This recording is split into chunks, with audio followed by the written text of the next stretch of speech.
Mm. This is another recording of The Silent Word. We're at chapter 10, Casbah continued.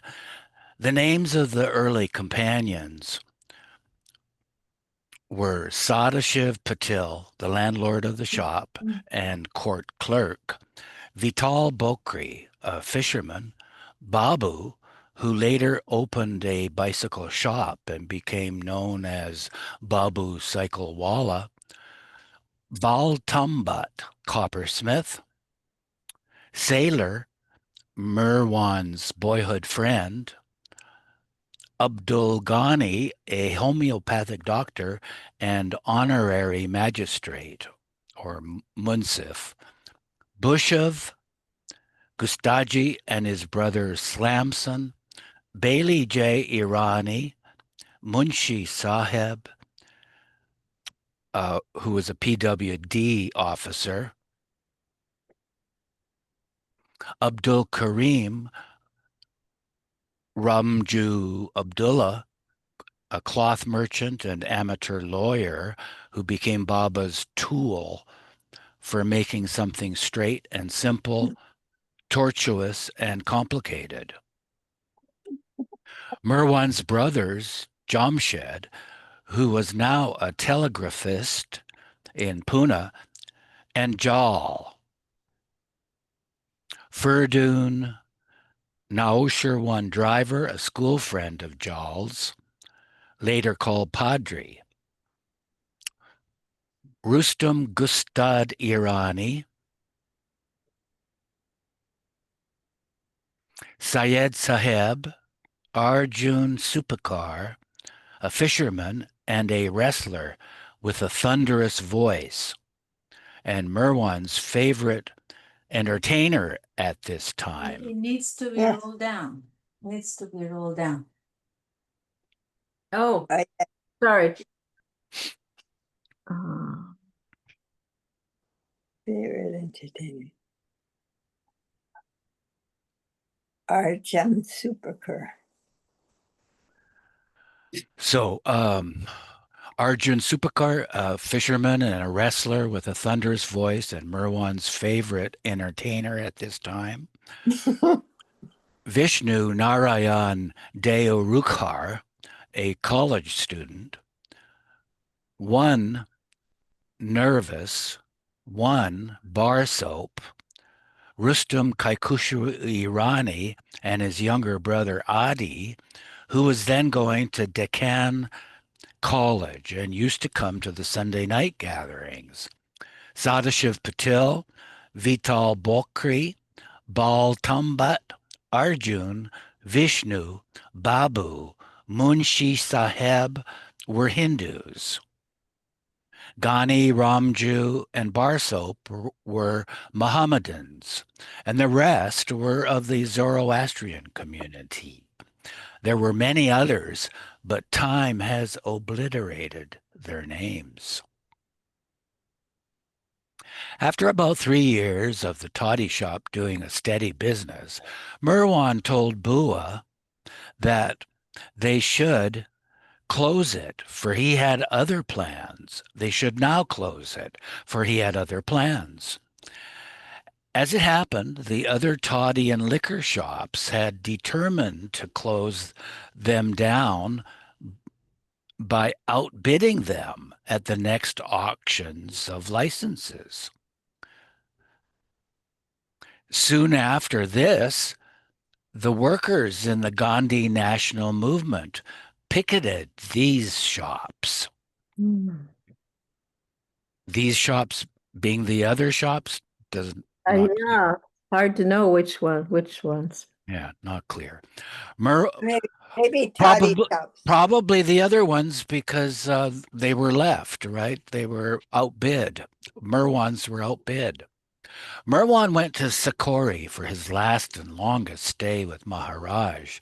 From there, he wrote to Patil in Pune to have a jhopti or hut erected for him on some farmland and near Chatarsinghi along the Ferguson College Road. To this hut he went on his return to Pune. ending his living with his parents. The last child of Shariarji and Shireen Mai was then 3 years old. She had been named after Princess Manija, daughter of King Afrasiab, in the Persian epic Shah Nama, which book the family had been reading in the evening when Shireen Mai's pains began. Merwan took her to the hospital and told the nurses, "This time it has to be a girl." And when it was so, he told everyone, "Now we have a sister in the house." And he rocked the child, saying that she was most fortunate. He took Shireen Mai's meals to the hospital every day, about which she once said, "Merwan was a good son. He came to me in my need." But now, when he did not return home, but went to the hut, Shireen Mai declared that the child had brought misfortune, for soon after her birth, 2 or 3 years was soon after for Shireen Mai, her most loved child had left home for good.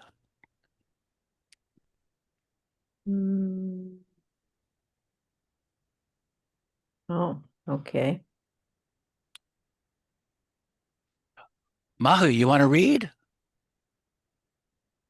Okay, sure. Can you just tell me what page of PDF are you, please? Somewhere around 46. 46. Okay. Yeah. Jobdi. Jobdi is the same as what we know as Jobdi. Yeah. The Jobdi was tiny, about 7 feet square, made of bamboo and matting, and was used only by Merwan at night. Large numbers of people began coming on Sundays, and the Bombay and Cassiopath companions would have warm reunions. Merwan would sit at the entrance to the Jubli or in the shade of a tree, and they would sit before him and sing bhajans. Occasionally, they would play a game of Itidanda or Achapacha, and sometimes he would give explanations of spiritual subjects. The place buzzed with a kind of anticipation. Merwan lived alone in the hut and kept only Arjun and Bailey near him outside alternately to keep watch at night so that no one could approach. He told his watchmen that if they heard any strange noises from the hut, they should on no account try to find out the cause. They should not even turn or look towards the hut. But one night, Arjun, feeling that something was wrong in the hut, turned around and saw a huge man as tall as the trees. He became so choked with fright that he cried out with a terrible cry. Merwan came out and comforted him. Yeah. If he had not, Merwan said, Arjun would have died. As it was, he began losing his strength and died 5 years later. There were strict visiting hours for the companions. Feridun used to bring a can of lentil soup or dal and a large chapati, a kind of bread. But then Merwan took pity on his age and the distance he came. Some of the companions suggested a young married Brahmin cook who had expressed a keen wish to cook for him, and Merwan accepted his offer on condition that he remain continent during the period of service. For a long time, the man put his wife off with one excuse or another. But one night late, he came to the hut shouting that he must see Merwan Sahib. Merwan came out and asked what it was. The Brahmin said, I cannot put her off any longer. I want your permission to please her. Merwan gave permission and told him that he was now free from the condition of continence. It was noticed at this time that Merwan was giving much attention to Gustaji and in different ways impressing on the rest of the companions to pay respect to him. He put up a photo of him in the rupti and garlanded it and told them all that for them to garland, it was equal to garlanding him, Merwan. He likened himself to a locomotive driver, Gustaji to the engine, Sadarshiv the couplings between the engine and the carriages, Bao Sahib the guard, and Bailey the rails, while the rest of them were the carriages of different classes according to their respective connections with him. Interesting analogy. Merwan now asked Ramju to sell his shop in Lonava so that he would be able to go with him to Bombay when he went there shortly for an indefinite period. He told Ramju not to be anxious about anything, that beside being responsible for his spiritual future, Merwan would see to it that his affairs did not suffer, although he added in a ringing voice that the affairs of the world were merely imagination, not even a dream, but a dream into a dream. In spite of his best efforts, however, he did not find a buyer, and Merwan told him now to say to everyone he met, I have not yet sold my shop, before greeting him or saying anything else. This brought about the most awkward situations Ramju had ever experienced, especially when he met friends he had known when he was on the Khalifat comedy. So, for fear of having to utter that terrible sentence, we should do the same. I have not yet sold my shop. He rarely left his house. Ramju suggested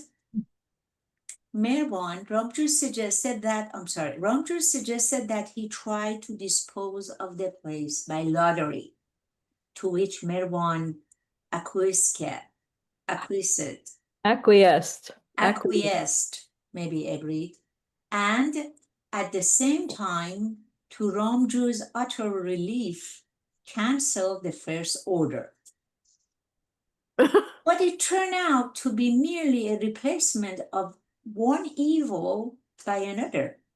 With the I have not yet sold my shop, he could at times at least adroitly handle the situation, as once when he was late at a funeral and was confronted by the chief mourner, he murmured the sentence and at once added, and consequent engagements forced me to be late.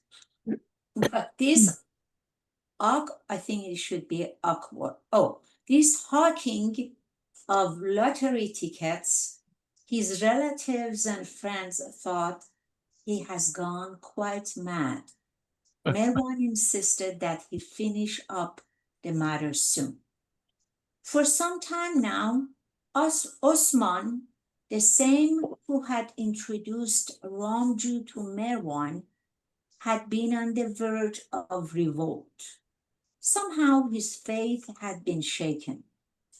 Baba wrote to him in Bombay to come and see him and offer to display to his satisfaction any supernatural phenomena as a test of his powers. Osman replied, "Yours to hand. You called me there, but I'm sorry, I cannot come. Nothing more to pen except my best salams to you and all. Yours sincerely, S.M. Osman." Merwan spent the days mostly between Arjun's and Patel's houses. And of course, there were Qawwali and Bajan parties outside the hut sometimes. On one such occasion, inebriated with the wine of Inebriated. Drunk, inebriated. Inebriated with the wine of discipleship and desiring that the couplets of devotion more fully possess their hearts, Sayyid Sahib told Merwan that they all wished not to call him Merwan, or its more respectful form, Merwan Seth, any longer, but Meher Baba. Okay, let me read this part again. This is important. Oh, that's a long sentence.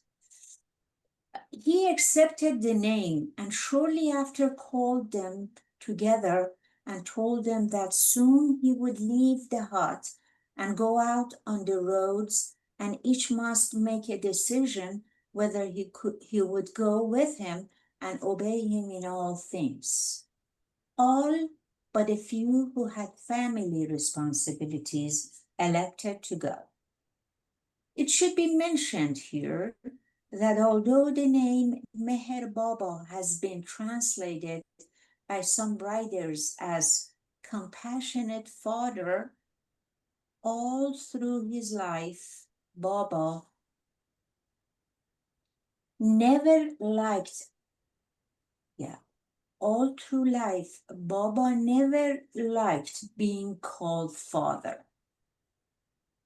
He would say, "Why do you make me so old? Call me Baba."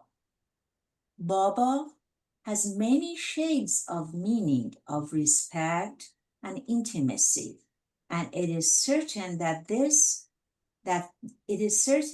his intimate disciples never thought of him as father. It would have been too restricting.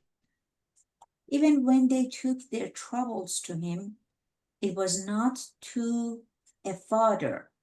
Let it up, please. It was not to a father, but to their dearest and most beloved friend and master. Baba to them included the titles of all divine, we're going to page 39, all qualities, divine qualities. But the singers in their verses hardly ever use the title, preferring the name Meher as a permitted familiarity.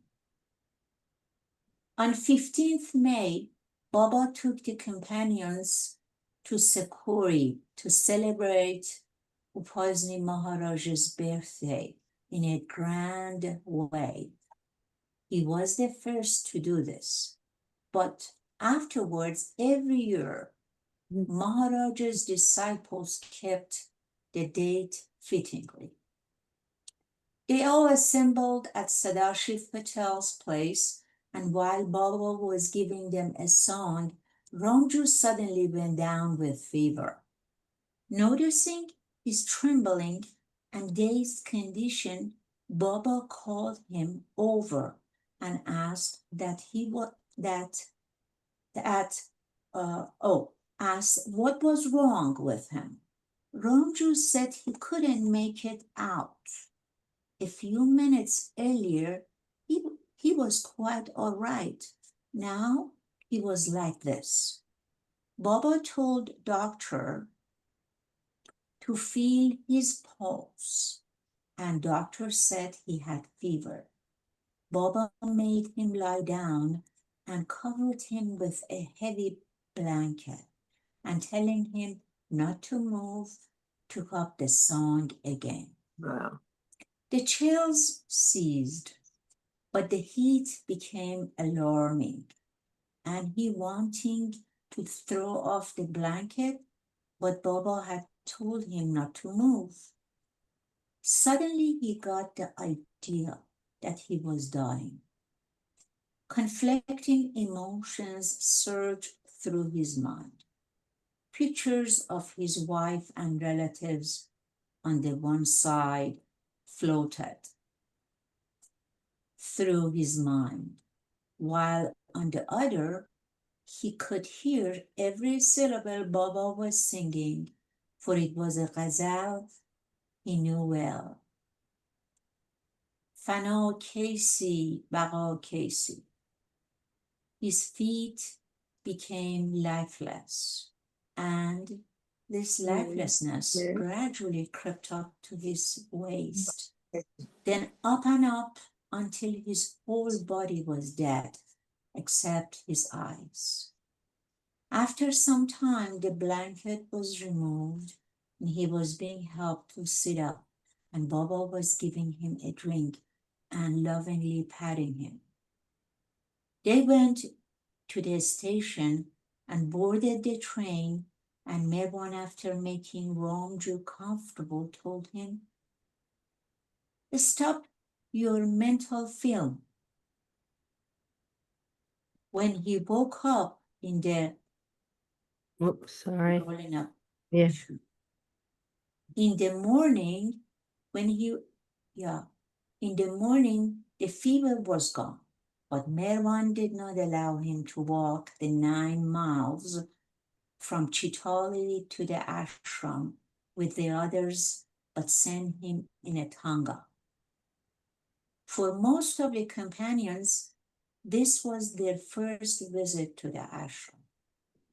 After some time, they were taken into Maharaj's presence. He received them, standing in front of his hut, naked except for a gunny sack tied around his waist. He was of middle height and powerfully built, although they already had some idea of his personality from photos. They were not prepared for so much magnetic attraction. From the flowers they offered him, he gave one to each and said, "Tamala dev lavkar pave. May you get God soon." The celebrations lasted 4 days with bhajans, arti, and palki, Maharaj being carried in procession, and feeding the poor.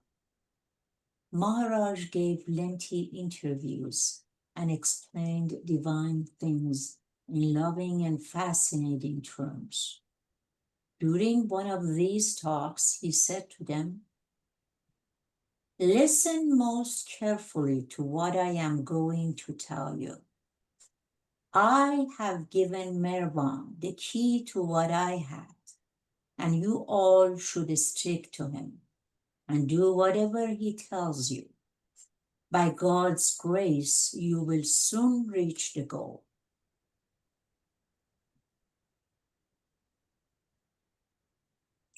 All these things had a magical effect on any who had had lingering doubts about the greatness of their master, and they were filled with strength and purpose. Of course, at that early date, none had any inkling that as well as being their guru and companion, he was also the avatar for the whole humanity. It was 30 years before Baba told them and the world outright that he was the Ancient One. The companions left mid-morning on the last day, but Baba stayed on for some days, keeping Gustaji and Bausaheb with him. They returned on the 19th May and stayed at Kaspapeth till the 24th. And that night, they all went. And that night, they all went to the Jopti to bid farewell to the place of the first phase of his world work, and then returned to Kaspapeth and prepared for the road. The bedrolls and gear were packed into a bullock cart, leaving them fairly free of burdens. While this was going on, Dr. Adi and Islam's son slipped away to a tea shop and filled their stomachs with bread and cream and tea. Somehow Baba came to hear about it, and although it was not a contravention of any order of his, he did not like the selfishness or greed of it. Well, he told the three that they could drop out and return to their homes. But when after much hesitation they started to leave, he called them back and told them they could stay with him, but in future they should be more responsible in their actions. This created a new sense of seriousness in everyone.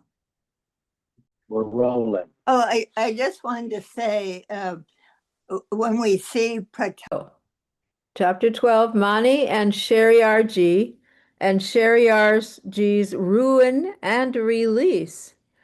At the time when Merwan and Bua Sahib opened their toddy shop in Kasbapith, Merwan's father, Shariarji, had his 8th tea shop and also a toddy shop in Chorpari, which was some distance from 765 Meher Dastur Road.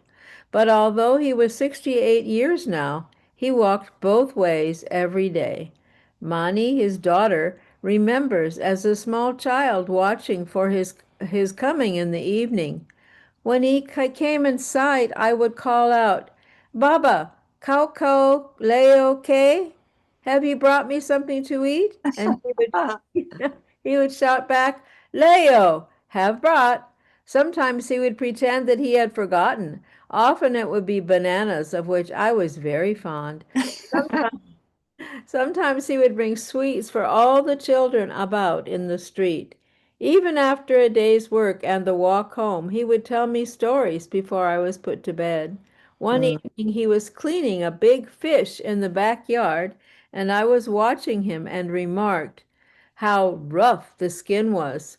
Father laughed and said, "Not so rough as the soles of my feet in my dervish days." Oh.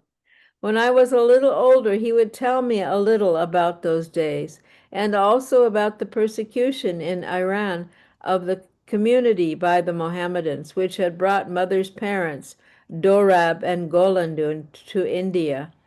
The Mohammedans were so hated that many in the community erected posts by their front doors as symbols of the oppressors and soundly whipped them before going off for the day so as to be rid of their hatred.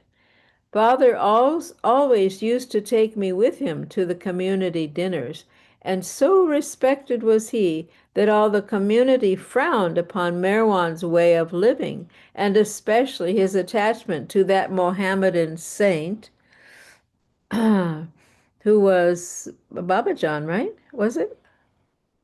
Well, his attachment to that Mohammedan saint, none dared to speak of it before him. Shariarji was a true dervish, poor one, who lived in, oh, I'm sorry, was it Sai Baba? Does anybody know who they were referring to? Mohammedan saint? Well, Both of them were. yeah, okay. Shariarji was a true dervish, poor one, who lived in the world because that was ordained for him. But he was never of the world. Now he took a partner to whom he entrusted most of the business side, and particularly the yearly auctions of the leases of the toddy palm trees, himself merely signing the necessary papers. One evening, the partner invited him to his house, and after a nice meal and talk of Iran, said, "Oh, I have bought so and so acres of toddy trees. All it needs is your signature." Shariarji signed, and a few days later found that he had signed away his share of the business. Shireen Mai was fury itself let loose. She went to a good lawyer who told her not to worry. No court would give a verdict for the partner. But Shariarji would not fight. He simply said, "He has made a debt which he will have to repay in future lives. For my part, I forgive him." "Future lives?" Shireen Mai stormed. "I won't be here then." She insisted on his going to court.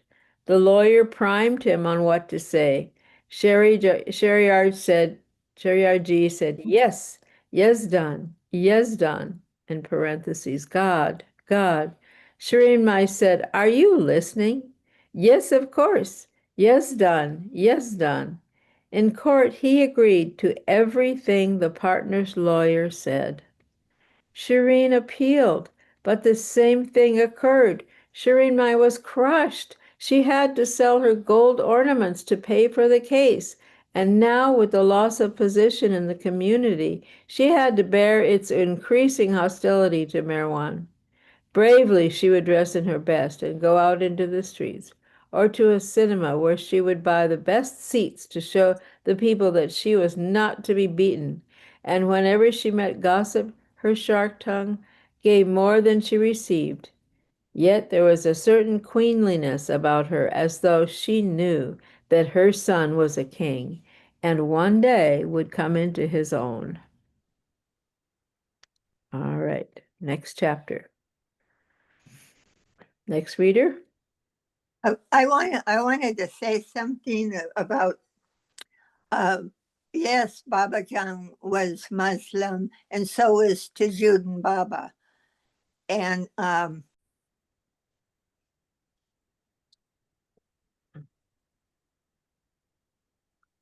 We're at 15, Naja's story. All right, we're recording. Yes. Naja's story. We were living a few doors along from Pumpkin House. I was 7 or 8 years old. Merwan, as Baba was then called, was about 20 years and often used to come with some of his friends in the evening and play cards or Indian chess. And he would tell us stories, always about the kings and heroes of old, and of the past perfect masters and their disciples. And I would sit in a corner and see and hear. They would go on till late, long after I had gone to bed. That was after he had met Babajan and Maharaj. The stories were from the store which every household possessed, but Merwan would bring new life and meaning to them, although, of course, I did not know that then. He had the attic in their house and kept a photo of Babajan on the table. He did not have his meals with the family, but took them up to his room, where he put them in a drawer, sometimes later to take out and throw in the river. One day, his ma went up to clean the room and noticed the sour smell and found the box full of rotten meatballs, vegetables, and bread. She came round to Pila Masi, or Aunt Pila, which was what everyone called Mother, and told her that Merwan was not taking any of his meals. There was an accusing note in her voice, as though her sister was at least partly responsible for her son's behavior. Merwan was then working in his father's toddy shop at Sachapir Street, and every morning before going to the shop, he would call in and tell Mother what time he and his friends would be coming that evening.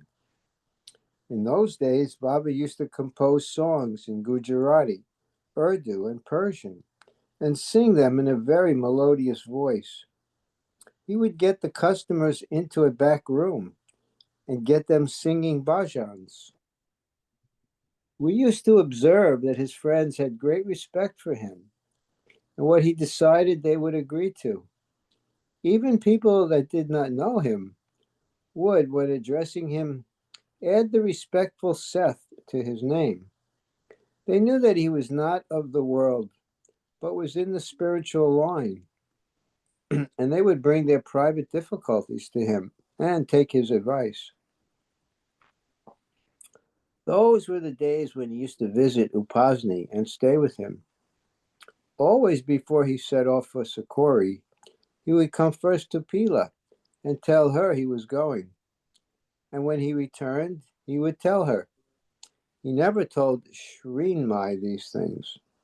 Pila used to ask how Maharaj was and what was happening at the ashram. And he would say that Maharaj looked very robust and give her a picture of what was going on. And she would plead to be taken next time. Pila was very ill with asthma and used to keep a bottle of sweet water or brandy in a niche above her bed. She said it relieved her. A snake also used to occupy it, and she would give it a saucer of milk. Baba used to tell her, "Become well, and I will take you." One night she got very bad and sent for Baba. He gave her some sugar water, put a pinch of Maharaj's duty ash on her forehead, and she passed on in her sleep. I was weeping. Baba said, "Why are you weeping? Mother has been liberated from all her pain, and you may take comfort in the thought that in her next birth she will be someone very great. If you feel her absence, am I not there to look after you?" Hearing these words, I was completely comforted and felt very happy and peaceful. Baba helped with the funeral arrangements, but instead of the usual 4 days, 1 month, and the end of the year ceremonies, the cost of which goes to the priests, Baba had the money used to feed the poor. I went and lived with Dalit Masi, Aunt Dalit, and her husband, Ferdun Masa, Uncle Ferdun. They had a tea shop in Charbadi near Babazon's seat.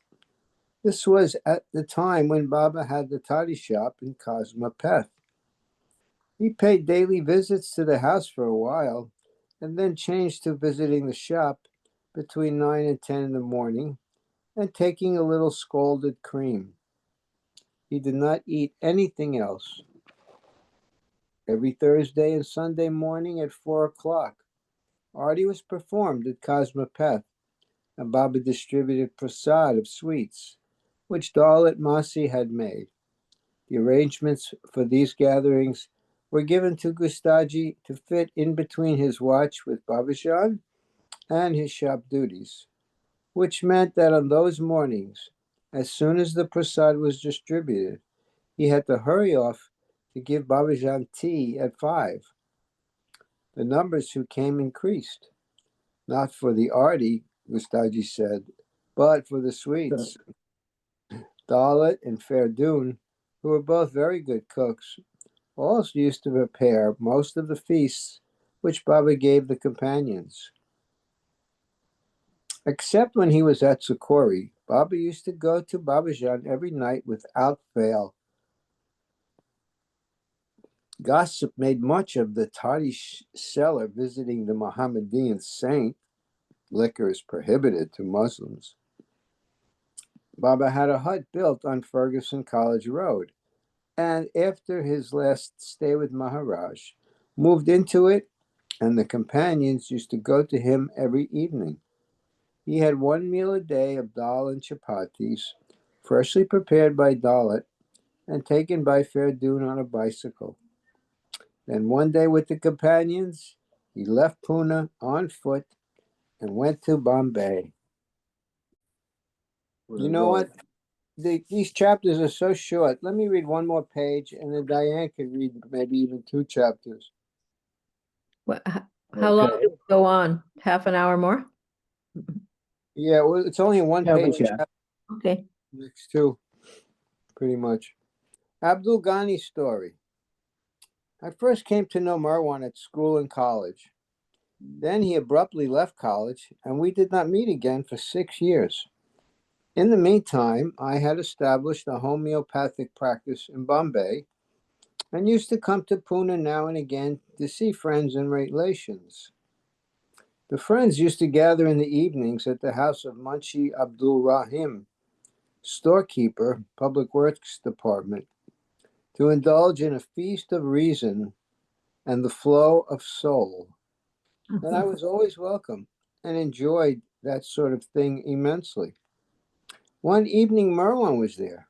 I greeted him with the boisterous levity common to reunions, pouring out a volley of jest and questions to which he completely responded, telling the others that he and I were old school friends, and recounted many of our escapades together.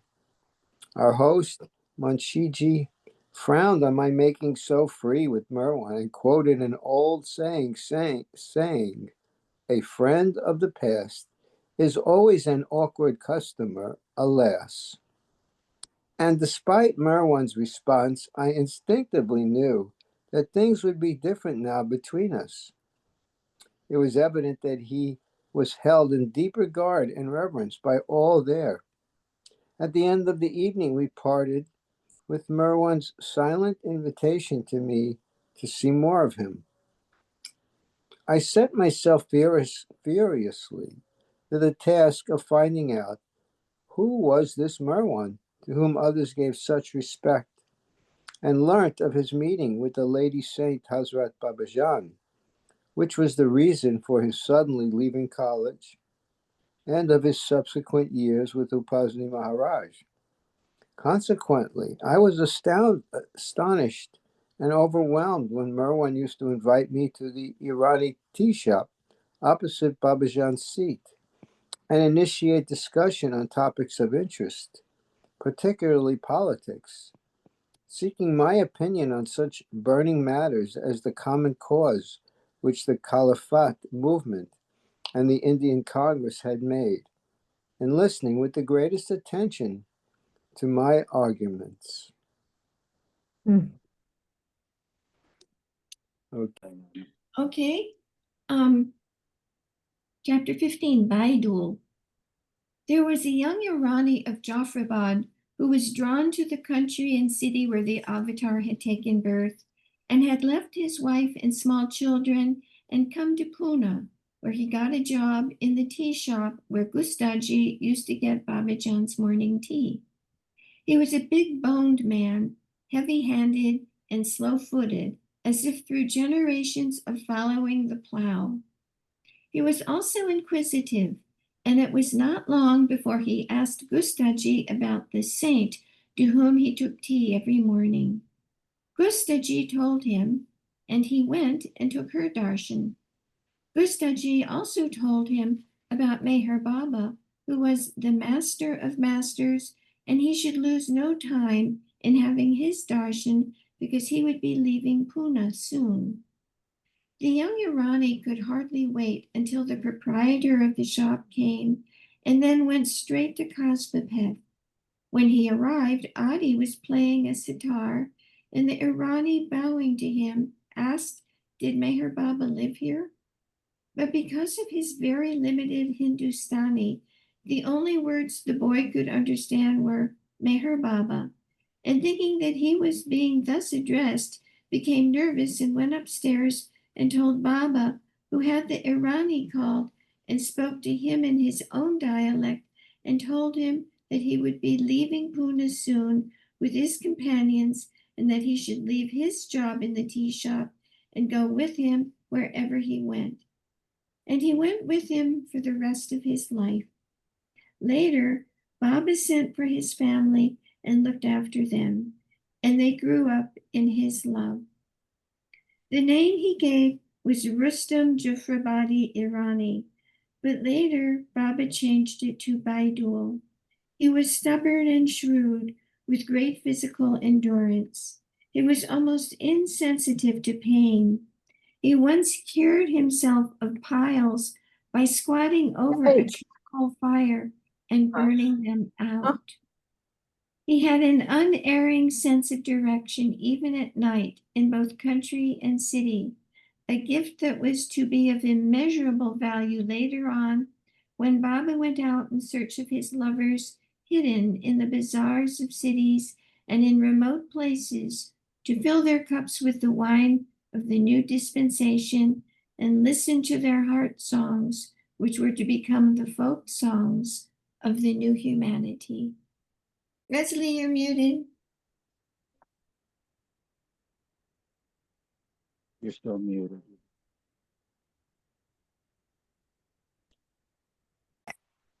Ramju's story. For some few months, I had had the impression that Merwan Seth was being regarded by our circle as someone more than just one of us.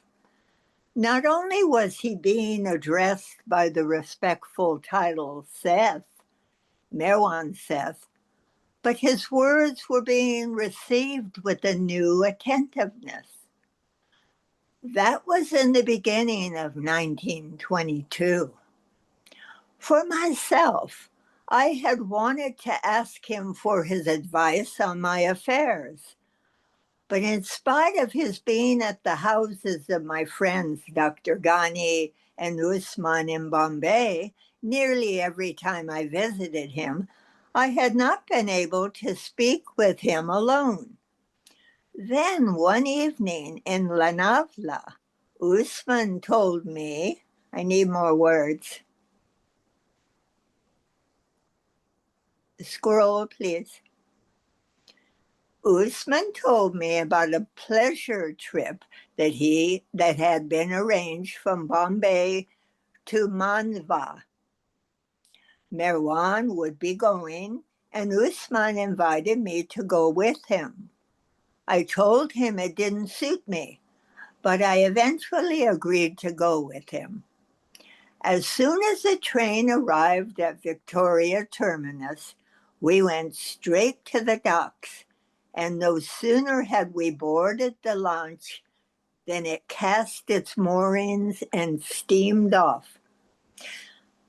Besides Merwan Seth, there were Munchaji, Dalvi, Latif, Gustaji, Bailey, Dr. Ghani, mostly called Doctor, and Abdulalim, and a professional singer.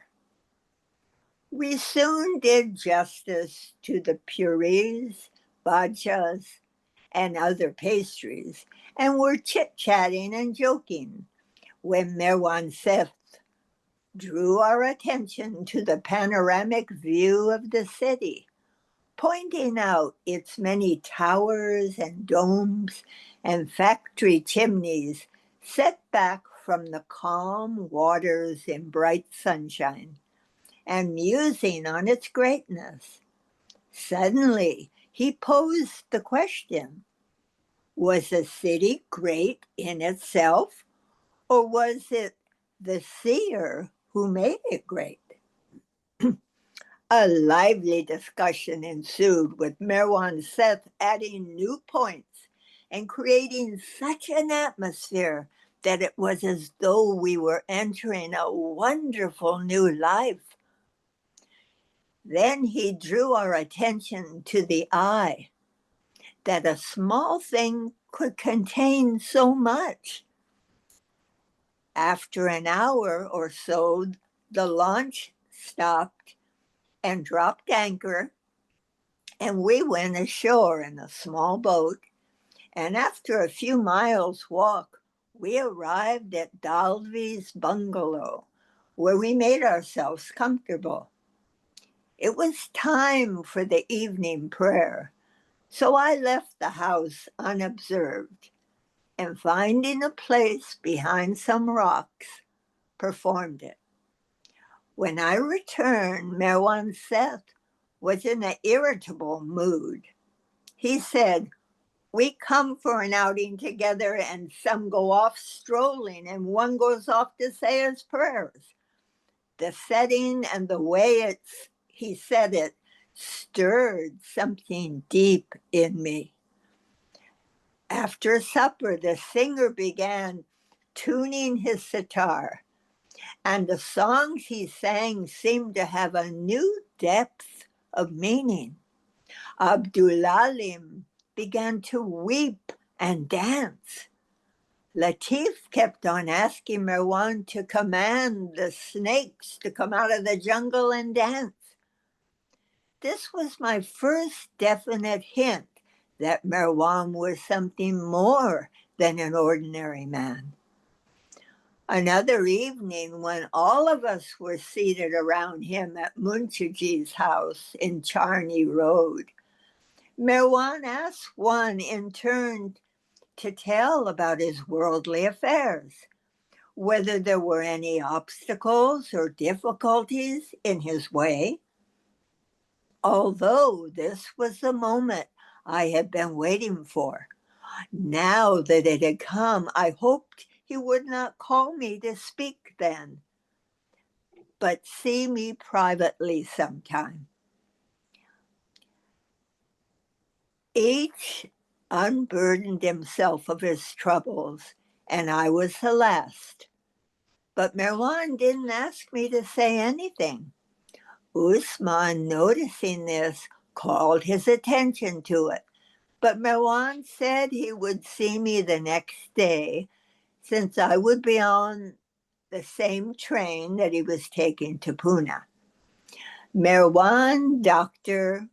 Gustaji, and Bailey took the 3:15 for Pune, and I joined them as far as Lenavla. Earlier, Merwan had mentioned the circle of his disciples. He now said there were 12 all-important ones, plus 2, making 14 in all. And there were also 14 who were the shadows of the first 14, making 28 in all. The original 14 would all become one with God, while the shadows would only see God. Yet, even seeing God was no small thing. Out of thousands of yogis and mahatmas, great ones, and walis, saints who strive for truth without the guidance of a realized master, only very, very few see God. For them to become one with the oneness is quite impossible. They must wait for the grace of a real guru. After a little while, Merwan asked if I wanted to follow him. He said that if I wanted health, wealth, name, and fame, he would give them to me. But if I wanted to follow him, I would have to do whatever he told me, irrespective of mental or physical considerations. And so I should weigh the matter very carefully. But this newly charged atmosphere that surrounded this man swept away any hesitations I might have felt earlier, and I agreed to obey him in everything.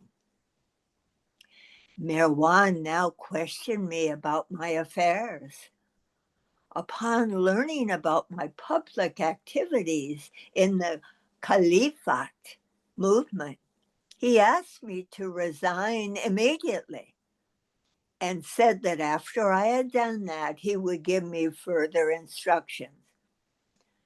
At 8:15, the train arrived at La Navla, and I got down and walked home, and Mirwan and the others went on. That was on 27th January 1922.